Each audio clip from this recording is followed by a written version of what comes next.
Shavua Tov.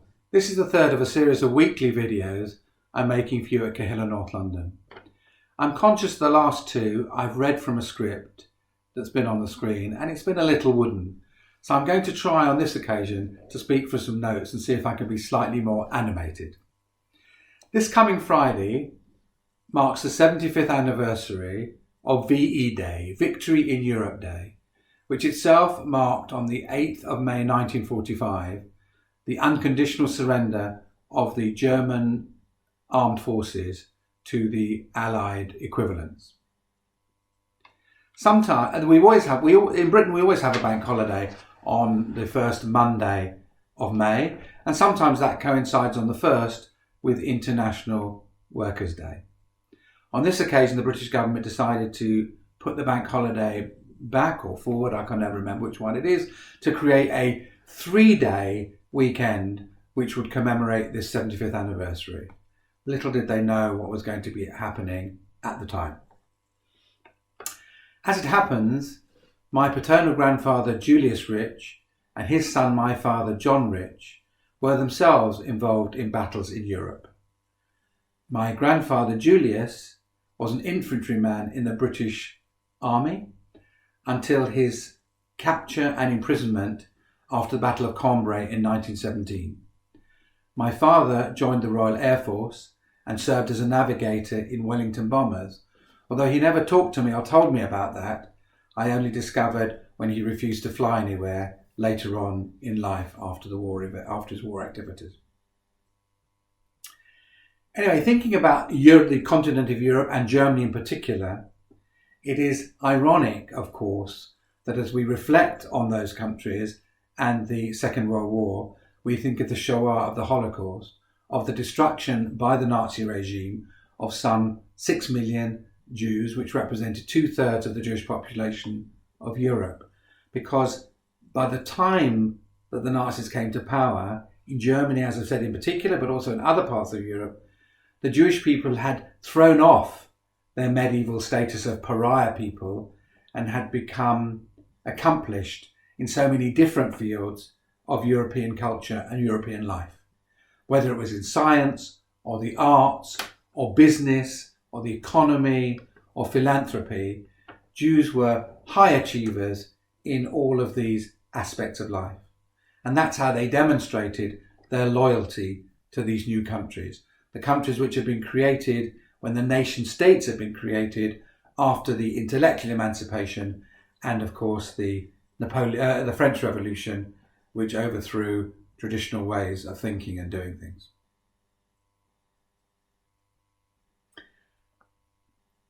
As I think about patriotism, and I don't mean simple nationalism, I mean patriotism, by which I mean the loyalty of the loyalty to one's place of birth or the place to which one had come or arrived at.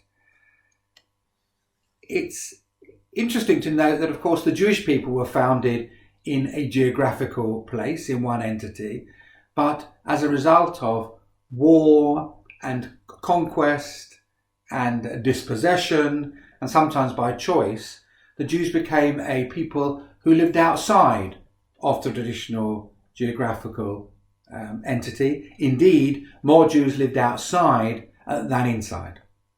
The pivotal change took place in 586 BCE during the Babylonian exile or the Babylonian invasion, when King Nebuchadnezzar II invaded Judah, razed Jerusalem to the ground, and took into exile the majority of the Jewish population. Ironically, of course, we know that Jewish history tells us that it was in Babylonia, in Iraq, what's now Iraq, that the greatest Jewish community, the longest serving and one of the most creative, in fact, survived until very recently.